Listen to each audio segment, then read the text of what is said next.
You were in the UK for about 13 years, you said, and for about 6, you worked in a pharmacy. I think Boots, and then some other one which I've forgotten now.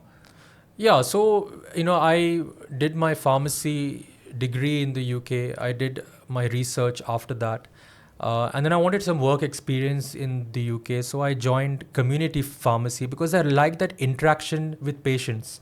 And so I was involved with a couple of companies where I went into a higher management position there at a very young age. I got a good exposure in terms of management of retail pharmacy. Then I went into hospital pharmacy to understand the clinical aspect of healthcare. And then I went into the industrial pharmacy scene where I learned about pharmaceutical research and how it is done, the business of research, and then started my own research company in the UK. After which I realized that this is my area of interest. Research is a place where I belong.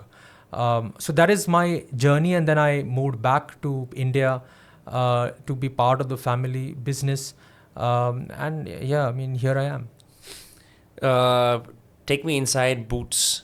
Were you ever a pharmacist there, like working on the counter? Did you ever work on the counter?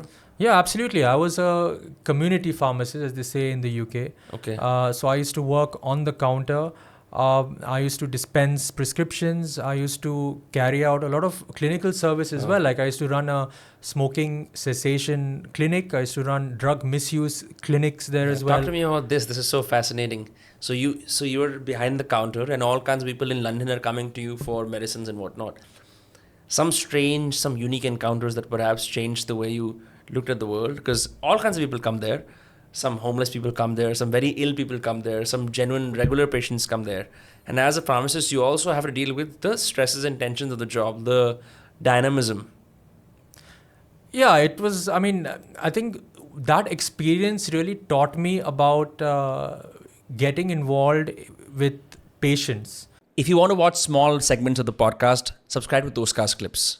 To understand what patients want from a medicine perspective. Now, we can make medicines here, but if people are not going to use it or are not going to comply with it, it's they need to be patient friendly. And working in the UK as a community pharmacist made me understand the concept of a patient-centric pharma industry.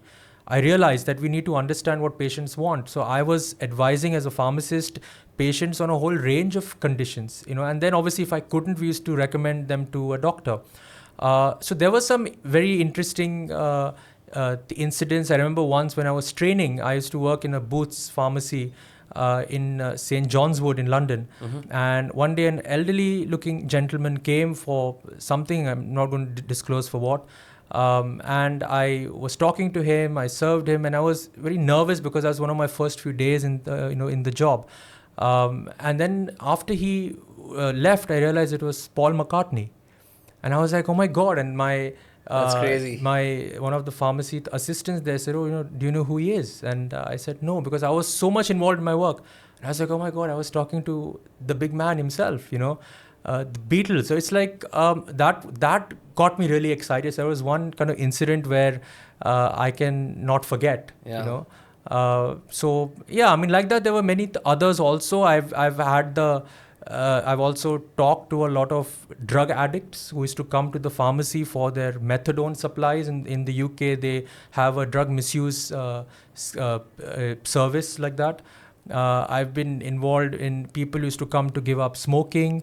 So a whole lot. And through all of this, you learn so much about what you want to do. And I think those 4-5 years when I was in the UK as a community pharmacist made me realize that one day I'm going to go back to my country and make sure that our company becomes a truly patient-centric company. So that kind of taught me a lot of things about public health.